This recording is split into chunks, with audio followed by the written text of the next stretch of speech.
Fala pessoal, eu sou Diego Souza, esse é o nosso canal Falando de Flu e no vídeo de hoje vamos falar um pouquinho sobre o Fluminense, toda a sua preparação para a decisão que se inicia na quinta-feira contra a LDU lá em Quito, o Fluminense que já embarcou para Quito.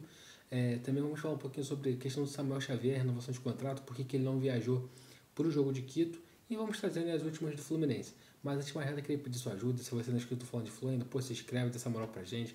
Compartilhe nossos vídeos nos grupos tricolores, com os amigos tricolores e ajude o Falando de Flu a chegar cada vez mais longe e alcançar mais inscritos. Agora, sem mais delongas, bora pro vídeo de hoje. E eu quero começar a falar um pouquinho sobre como está sendo essa programação do Fluminense para o jogo da próxima quinta-feira. Jogo que acontece às 9h30 da noite. Fluminense e LDU começam a decidir a Recopa Sul-Americana. E o Fluminense viajou para o Equador hoje à tarde, né? Segunda-feira à tarde, o Fluminense viajou para o Equador, já pensando em toda a preparação logística para o jogo da quinta-feira. E sabemos que esse jogo vem carregado, né, de um aspecto emocional muito grande para o torcedor tricolor. Após vários anos, após 16 anos, o Fluminense pode sim voltar a ser campeão em cima de um time que nos deu tanta tristeza, né?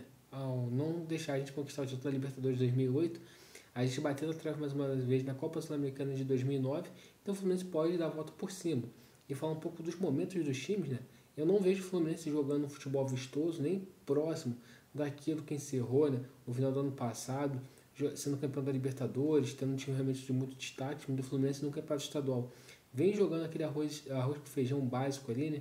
Jogando ali, conquistando os resultados, vai classificar, ainda mais depois do resultado de Botafogo e Vasco ontem, já está com a classificação muito bem encaminhada, enquanto o time da LDU passando por uma crise, né? Eles sofrendo transfer ban, muitas situações lá dentro da LDU que podem prejudicar um pouco o desempenho deles contra o Fluminense. Eles têm, claro, a seu favor a altitude, que foi muito determinante nas nossas duas derrotas, né? Tanto da Libertadores quanto da Copa Sul-Americana.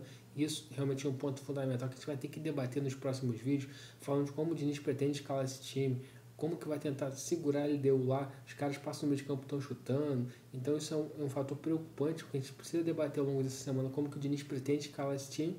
Mas hoje o Fluminense é muito mais time que a LDU, inclusive o atacante dele já deu uma declaração hoje falando disso, que elogiando o time do Fluminense, o trabalho, até porque a continuidade do trabalho de Diniz tem sido fundamental, tanto na escolha por reforço, tanto na filosofia de jogo, que a gente acredita que vai ser muito fundamental no decorrer dessa temporada.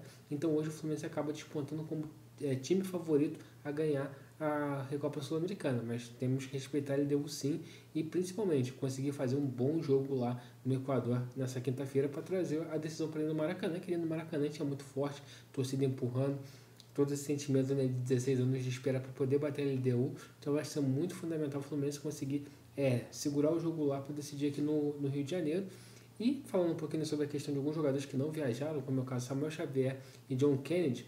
Por quê? O Kennedy está suspenso. Samuel Xavier vem se recuperando de um problema físico, então quem deve ser titular deve ser o Guga. E hoje também o Fluminense anunciou a renovação do contrato do Samuel Xavier, então, ou seja, o Fluminense, enquanto se prepara para o final da Recopa Sul-Americana, vai mantendo ali, né, renovação de contrato. Temos o John Kennedy que vai jogar só apenas o jogo da volta. Então, uma série de fatores, circunstâncias que vão, né, norteando esses dias do Fluminense. E um ponto também que a gente precisa ressaltar é como que o Diniz deve escalar esse time. Porque a gente tem que se preocupar se o Diniz vem com um time muito veterano, Thiago Santos e Felipe Melo, Ganso e Renato Augusto, Marcelo. Tomara que ele faça a opção por um time um pouco mais leve. Por exemplo, contar com o Diogo Barbosa talvez pudesse ser interessante jogar na altitude.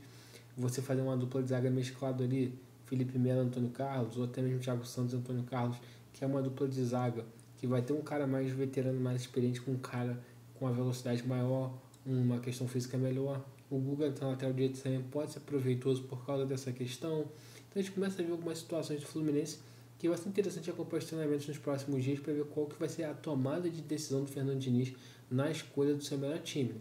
O que proporciona a entrada do Renato Augusto no time é a ausência do Keno. Mas será que é jogo para a gente ter Renato Augusto e Paulo Henrique Ganso jogando juntos numa altitude? Então isso tudo a gente vai debater ao longo da semana e vai observar muito bem, né? A gente está pensando aqui organizando uma programação bem legal para a gente poder acompanhar, né, essa semana de preparação do Fluminense, o primeiro jogo. Provavelmente vai ter live aqui no canal, a gente vai estar falando muito disso ao longo da semana e eu queria pedir sua ajuda para que a gente possa continuar produzindo conteúdos aqui. Se inscreve no Falando de Flu, compartilha esse vídeo com seus amigos tricolores, compartilha nos grupos tricolores, ajuda cada vez a chegar mais longe e tá alcançando mais inscritos aí, dá essa moral pra gente. Saudações tricolores e até a próxima.